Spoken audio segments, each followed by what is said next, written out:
আল্লাহ রাসূল সাল্লাল্লাহু আলাইহি সাল্লাম এবং তার সাহাবাদের উপর যখন অতর্কিতভাবে হামলা শুরু করে দিল, তখন খালিদ বিন ওয়ালিদ রাদিয়াল্লাহু তাআলা আনহু ইসলাম ধর্ম তখনও করেন নাই। তার নেতৃত্বে মুসলমানদের উপর অতর্কিত হামলা শুরু করে দিল। মুসলমান সাহাবারা দিক বিদিক ছোটাছুটি করতে শুরু করলো। রাসূলের সাহাবী তালহা রাদিয়াল্লাহু তাআলা আনহু বলতেছি, ইয়া রাসূলুল্লাহ, আপনি এদিক সেদিক ঘোরাফেরা করবেন না, আমি তলহা আপনার জন্য ডাল স্বরূপ হয়ে গেলাম। আমরা সকলে আল্লাহ সুবহানাহু ওয়া তাআলার দরবারে অসংখ্য অগণিত শুকরিয়া জ্ঞাপন করছি যে মহান মনিব আজকের এই সুন্দর ওয়াজ দুয়ার মাহফিলে সকলের আগে আগে সুন্দর সুশৃঙ্খল পরিবেশে বসার তৌফিক দিয়েছেন।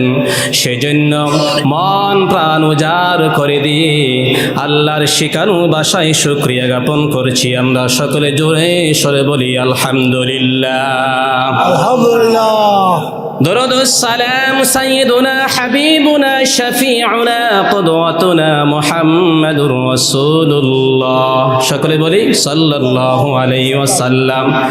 এবং আল্লাহর এই জমিনে তলদেশে যত মুমিন মুমিনাত মুসলিম মুসলিমাত শুহাদা আজমাইন শুয়ে আছেন, সকলের রূহের আত্মার মাগফিরাত কামনা করছি। সকলে বলি আমিন। আমিন।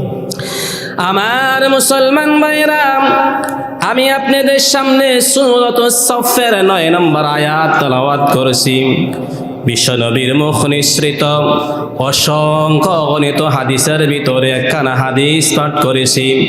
আল্লাহ পাক তৌফিক দান করলে এখান থেকে কিছু কথা বলবো ইনশাআল্লাহ।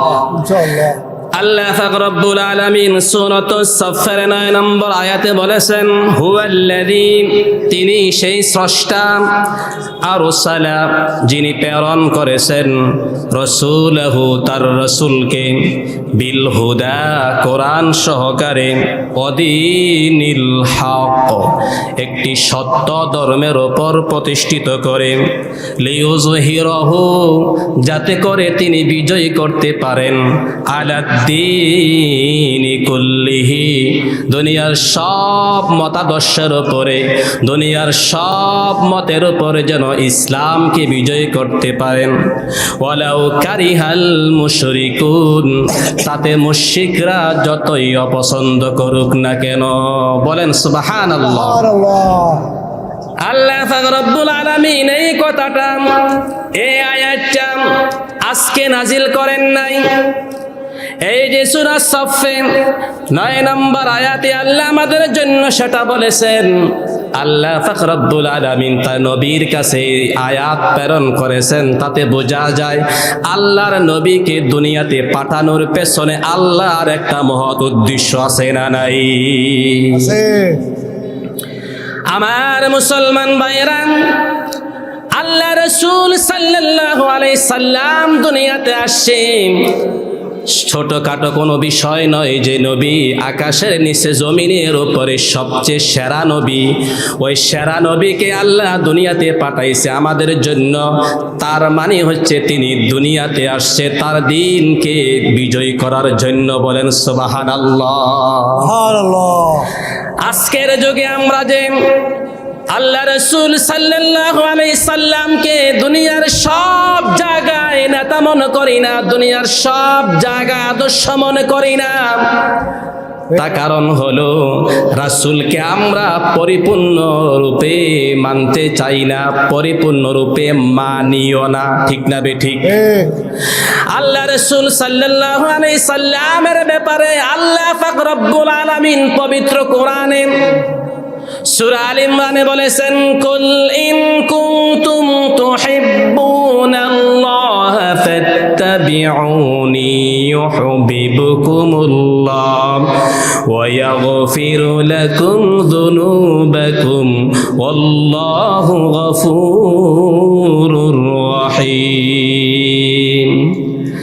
হে নবী, আপনি আপনার সাহাবা উম্মতদেরকে বলে দেন, তারা যদি আমাকে পেতে চায় অর্থাৎ আমার জান্নাত পেতে চায়, তাহলে যেন অবশ্যই অবশ্যই তারা আপনাকে এবং আপনার রিসালাতকে গ্রহণ করে নেয়। বলেন সুবহানাল্লাহ।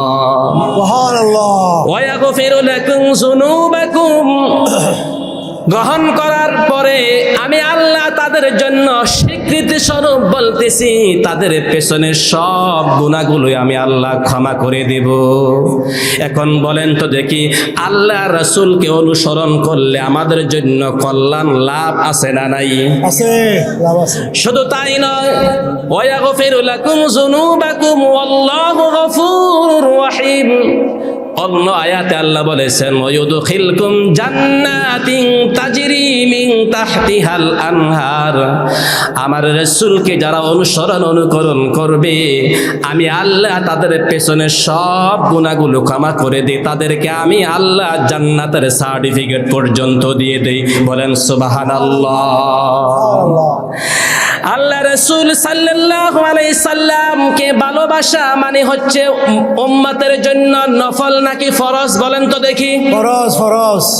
এটা আমাদের জন্য, পৃথিবীর সব মুসলমানের জন্য, কিয়ামত পর্যন্ত যারা আসবে সবার জন্য ফরজ ফরজ ফরজ।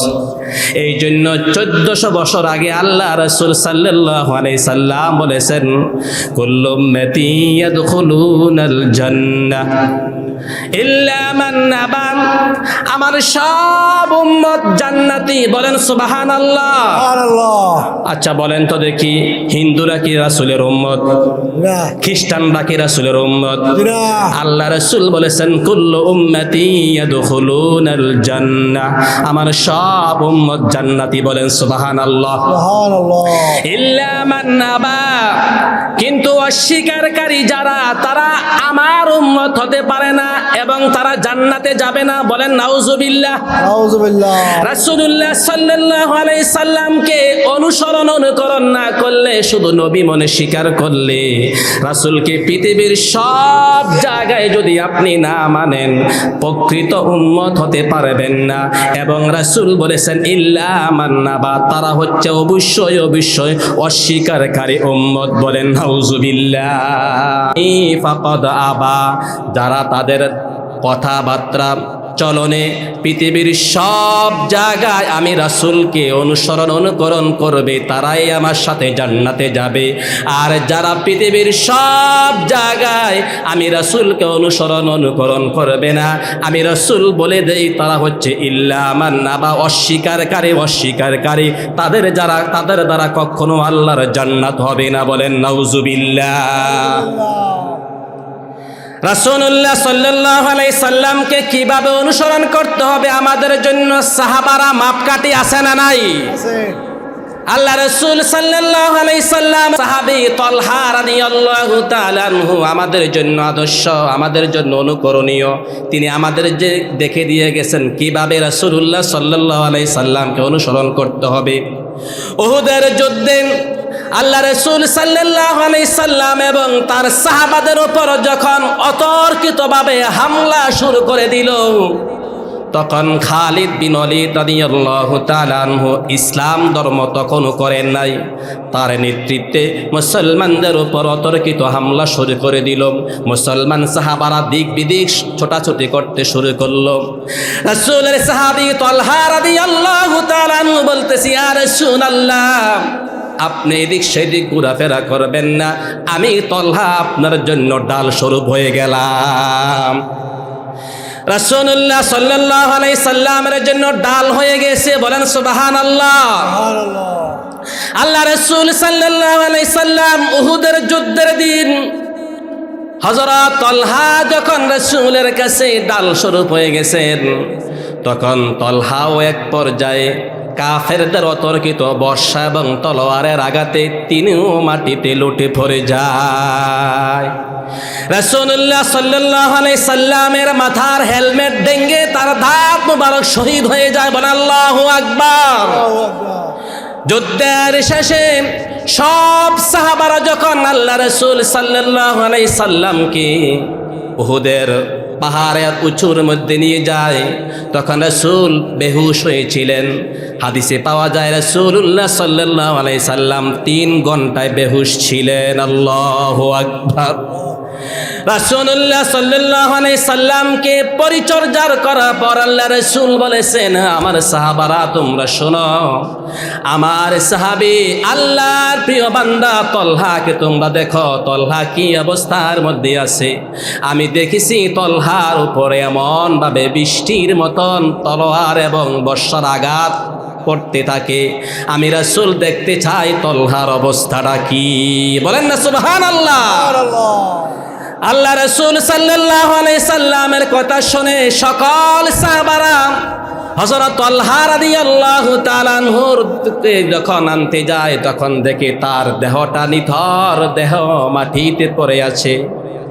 তখন সাহাবারা যখন তালহাকে এনে উহুদের পাহাড়ের উপর যখন তাকে বেহুশ থেকে হুশ করে, তখন তালহা রাদিয়াল্লাহু তাআলা আনহু তার শরীরে মিতে দেখতে পায় সাহাবারা প্রায় 72টাও বেশি তলোয়ার এবং বর্ষার আঘাত লেগে আছে। বলেন সুবহানাল্লাহ। আল্লাহ রাসূল বলেছেন, আমার তলহা হলো পৃথিবীর জন্য জীবন্ত শহীদ। বলেন সুবহানাল্লাহ। তার সাহাবারা কিভাবে অনুকরণ করছে আমাদেরকে এটা দেখাই দিয়ে গেছে। এই জন্য দুনিয়ার জমিনে হযরত তালহার মতন রাসূলকে অনুসরণ করা দরকার আছে না নাই? এটা আমাদের জন্য আদর্শ। আব্দুল্লাহ ইবনে মাসউদ রাদিয়াল্লাহু তাআলা আনহু বলেছেন, আমরা রাসূলুল্লাহ সাল্লাল্লাহু আলাইহি সাল্লামের পায়ে পায়ে পেছনে পেছনে সর্বদা সব সময় তার গাঁটটি নিয়ে বালিশ নিয়ে সর্বদা তার পেছনে আমরা থাকতাম। আজকে যদি আল্লাহ রাসূল সাল্লাল্লাহু আলাইহি সাল্লাম দুনিয়াতে বেঁচে থাকতেন, তাহলে আমরাও তো বিএসএফ নয়, বিজেপি নয়, পৃথিবীর কোনো কাঁটা তার বেড়া আমাদেরকে ধরে রাখতে পারতো না। আমরাও পায়ে হেঁটে সাগর পেরে রাসূলুল্লাহ সাল্লাল্লাহু আলাইহি সাল্লামের কাছে চলে যেতাম। ঠিক না বেঠে? গিয়ে বলতাম, ইয়া রাসূলুল্লাহ, ইয়া হাবিবাল্লাহ, হযরত তালহা রাদিয়াল্লাহু তাআলা আপনাকে যেভাবে ভালোবাসেন আমরাও সেইভাবে ভালোবাসি। হযরত তালহা রাদিয়াল্লাহু তাআলা আপনার জন্য যেভাবে বর্ষা এবং তলোয়ার আঘাত নিতে পেরেছে, আমরাও আপনার উম্মত হয়ে তালহার মতন দুনিয়া থেকে শহীদ হতে চাই। বলেন সুবহানাল্লাহ। এই জন্য রাসূলুল্লাহ সাল্লাল্লাহু আলাইহি সাল্লাম বলেছেন, মান আহাব্বা সুন্নতি ফাকাদ আহাব্বানি ওয়া মান আহাব্বানি কানা মাই ফিল জান্নাহ। যে ব্যক্তি আমাকে অনুকরণ করবে, সেই ব্যক্তি নিশ্চিত আমার সাথে জান্নাতে বসবাস করবে। বলেন সুবহানাল্লাহ। আল্লাহ রাসূলকে অনুসরণ করা সকল মুসলমানের জন্য নফল নাকি ফরজ? এই ফরজ কি শেষ হয়ে গেছে নাকি চলমান আছে? আল্লাহ রাসূলুল্লাহ সাল্লাল্লাহু আলাইহি সাল্লামকে অনুকরণ করেন না আমি বলি নাই, রাসূলকে অনুকরণ করেন বিদায় তো আজকে মাহফিলে আসছেন। মাথার ভিতরে টুপি আছে, পরনে পাঞ্জাবি আছে, মাথার মধ্যে পাগড়ি আছে, মুখে দাড়ি আছে। হ্যাঁ ভাই, এটাও রাসূলের অনুসরণ। কিন্তু সমস্যা হলো সেখানে রাসূল কি পৃথিবীর সব জায়গায় মুসলমানরা অনুসরণ করতে চায় না। ঠিক না বেঠে? আমি বলি, হে বাংলাদেশের মুসলমানেরা, তোমরা যদি বাংলাদেশের সংসদ ভবন থেকে শুরু করে পৃথিবীর সব জায়গায় রাসূলুল্লাহ সাল্লাল্লাহু আলাইহি সাল্লামকে অনুসরণ করতা, তাহলে বাংলাদেশের প্রেক্ষাপট 50 বছরে চোর ডাকাত নয়, বাংলাদেশের প্রেক্ষাপট 50 বছরে একটা সোনালী যুগ হয়ে যেত। ঠিক না বে ঠিক? যেমন আমরা রাসূলুল্লাহ সাল্লাল্লাহু আলাইহি সাল্লামকে অনুসরণ করে ডাইন পা দিয়ে মসজিদে প্রবেশ করি। ঠিক না বে ঠিক? বাম পা দিয়ে ইস্তেঞ্জা প্রবেশ করি, ডান হাতে ভাত খাই, মাথার ভিতরে টুপি পরি, মুখে দাঁড়িয়ে রাখি, পাঞ্জাবি পরি। হ্যাঁ ভাই, এটা রাসূলের সুন্নত। কিন্তু বলেন তো দেখি, বাংলাদেশের সংসদ ভবনে আল্লাহর কোরআনের বিধান রাসূলের সুন্নত দরকার আছে না নাই? সুপ্রিম কোর্টে ইসলাম নাই, জজ কোর্টে ইসলাম নাই, সচিবালয় ইসলাম নাই, ক্যান্টনমেন্টে ইসলাম নাই, বাংলাদেশের কোনো প্রান্তে ইসলাম নাই, তাতে বোঝা যায় মুসলমানেরা সুবিধাবাদী মুসলমান হয়ে তারা নিজে ব্যক্তিগতভাবে ইসলাম পালন করতে চায়, কিন্তু রাষ্ট্রীয় পর্যায়ে কোরআনকে নিতে চায় না। ঠিক না ঠিক? রাসূলুল্লাহ সাল্লাল্লাহু আলাইহি সাল্লাম বলেছেন, লা ইউমিনু আহাদুকুম হাত্তা আকুনা হাব্বা ইলাইহি মিন ওয়ালিদিহি ওয়া ওয়ালাদিহি ওয়ান নাসি আজমাইন। বলেন সুবহানাল্লাহ।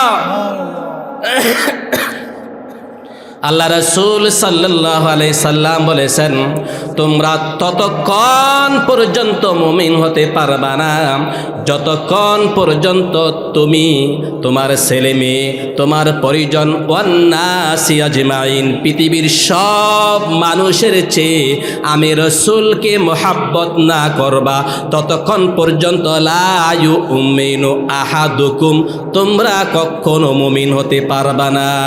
বলেন সুবহানাল্লাহ। এটা বলেছেন আমাদের জন্য মুহাম্মদ রাসূলুল্লাহ সাল্লাল্লাহু আলাইহি ওয়াসাল্লাম। এখন বলেন তো দেখি, আমরা কি রাসূলকে অনুসরণ পৃথিবীর সব জায়গায় করি না? এখানে যারা আমার সামনে বসে আছেন, আলহামদুলিল্লাহ, সামনে পেছনে ডাইনে বামে অসংখ্য মুসলমান আছেন, তারা টাকনুর নিচে প্যান্ট বা পাজামা লুঙ্গি পরিধান করে, এমন মুসলমান আছে না নাই? এটা মুসলমানের জন্য হারাম হারাম হারাম। আমার কথা নয়, এটা রাসূলুল্লাহ সাল্লাল্লাহু আলাইহি সাল্লামের কথা। আল্লাহ রাসূল সাল্লাল্লাহু আলাইহি সাল্লাম বলেছেন, মা আসফালা মিনাল কা'বাইনি মিনাল ইজারি ফিন্নার, আও কামা ক্বালা আলাইহিস সালাতু ওয়াস সালাম। আমার কোন উম্মত যদি দুনিয়া থাকতে তাদের প্যান্ট বা পায়জামার নিচে, তাদের টাকনুর নিচে প্যান্ট বা পায়জামা পরিধান করে অথবা লুঙ্গি পরিধান করে, আল্লাহ রাসূল বলেছেন তার নিচের জায়গাটা, টাকনুর নিচের জায়গাটা জাহান্নামে যাবে, মানে পুরা শরীর জাহান্নামী। নাউজুবিল্লাহ। পায়ের গোড়ালি যখন কোট কাটা বাঁধে, মাথার চুলের গোড়া যদি কোন আঘাত লাগে, মাথার চুলের গোড়া আঘাত পায় তা নয়, পুরো শরীরটা আঘাত পায়। ঠিক না বেঠিক? রাসূলুল্লাহ সাল্লাল্লাহু আলাইহি সাল্লাম বলেছেন, তার টাকনুর নিচে যে অংশটা আসে যদি এটা পরিধান করে, তার কাপড় দ্বারা, পুরুষের কাপড় দ্বারা পরিধান করা অবস্থায় রাখে, তার পায়ের গোড়ালে জাহান্নামে যাবে, মানে ওই ব্যক্তিটা জাহান্নামী। এখন আমরা যারা এখানে বসে আছি, বলেন তো দেখি, আজ থেকে আমরা টাকনুর উপরে প্যান্ট বা পায়জামা লুঙ্গি পরিধান করা দরকার আছে না নাই? নিচে পরিধান করব নাকি উপরে পরিধান করব? টাকনুর উপরে। বলেন সুবহানাল্লাহ। রাসূলুল্লাহ সাল্লাল্লাহু আলাইহি সাল্লাম তার উম্মতের জন্য আদর্শ এবং শিক্ষা। আজকে মুসলমানেরা তাদের নবীকে পৃথিবীর সব জায়গায় আদর্শ না মানার কারণে বোঝা যায় এই মুসলমানের জন্য দিন দিন আমাদের জন্য দুর্ভিক্ষ আসছে। মুসলমানরা দিন দিন আমাদের জন্য বিভেদ হতে হতে এমন চড়াচ্ছে, মুসলমান এবং ইসলামের টুকরাটাই আমরা হারাচ্ছি। ঠিক না বেঠিক? কোরআন আল্লাহ বলেছেন, ওয়াল তাকুম মিনকুম উম্মাতুন ইয়াদউনা ইলাল খায়রি ওয়া ইয়া'মুরুনা বিল মা'রুফি ওয়া ইয়ানহাউনা আনিল মুনকার ওয়া উলাইকা হুমুল মুফলিহুন। তোমাদের মধ্যে অবশ্যই অবশ্যই এমন একটা দল থাকতে হবে যারা দুনিয়ার থাকতে সৎ কাজের আদেশ করবে, অসৎ কাজের নিষেধ করবে। বলেন সুবহানাল্লাহ। ওয়া উলাইকা হুমুল মুফলিহুন। যারা সৎ কাজের আদেশ করে, মানুষদেরকে ন্যায়ের পথে ডাকে, আর অসৎ পথে নিষেধ করে, মানুষদেরকে অন্যায় থেকে বেঁচে রাখে, আল্লাহ পাক রব্বুল আলামিন স্বীকৃতি দেয়, ওই দলের নাম হচ্ছে সফলকামী দল। বলেন সুবহানাল্লাহ। এই দল আমরা সকল মুসলমানের জন্য করা দরকার আছে না নাই? এটা কি নফল নাকি ফরজ? ফরজ। আল্লাহর বিধান মুসলমানের জন্য যেমন ফরজ, নামাজ পড়া যেমন ফরজ, রোজা রাখা যেমন ফরজ, ওয়াল তাকুম মিনকুম উম্মাহ, উম্মতের জন্য দল করাও ফরজ। বলেন সুবহানাল্লাহ। আজকে মুসলমানেরা দিন দিন আমরা হারাই যাচ্ছি, তাতে বোঝা যায় মুসলমানরা সঠিক দল থেকে দিন দিন বেঠিক দলে যাচ্ছে। ঠিক না বেঠিক? আল্লাহ রাসূল সাল্লাল্লাহু আলাইহি সাল্লাম বলেছেন, আমার উম্মতের মধ্যে হবে ৭৩ দল। তাফতারিকু উম্মতি আলা ৭৩ মিল্লাহ কুল্লুহুম ফিন্নার ইল্লা ওয়াহিদা। قيل يا رسول الله صلى الله عليه وسلم ما أنا عليه وأصحابي বলেন সুবহানাল্লাহ। আল্লাহ রাসূল সাল্লাল্লাহু আলাইহি সাল্লাম বলেছেন, কিয়ামতের পূর্বে আমার উম্মতের মধ্যে হবে ৭৩ দল। সবাই বলেন কার মধ্যে? উম্মতের মধ্যে। কুল্লুহুম ফিন্নার, সব দল জান্নাতি, ইল্লা ওয়াহিদা, একটা দল জান্নাতি। বলেন না সুবহানাল্লাহ। কিলা মান ইয়া রাসূলুল্লাহ ওয়া মা হি, হে আল্লাহর রাসূল ওই একটা দল আমরা চিনব কিভাবে? যাদেরকে আমরা চিনে দুনিয়া থাকতে সৎ কাজের আদেশ করব, অসৎ কাজে নিষেধ করব। দুনিয়ার থাকতে আপনার ভালোবাসা পাবো, দুনিয়ার থাকতে আমরা আল্লাহর জান্নাতের সার্টিফিকেট পাবো। ওই দলটা আমরা চিনব কিভাবে?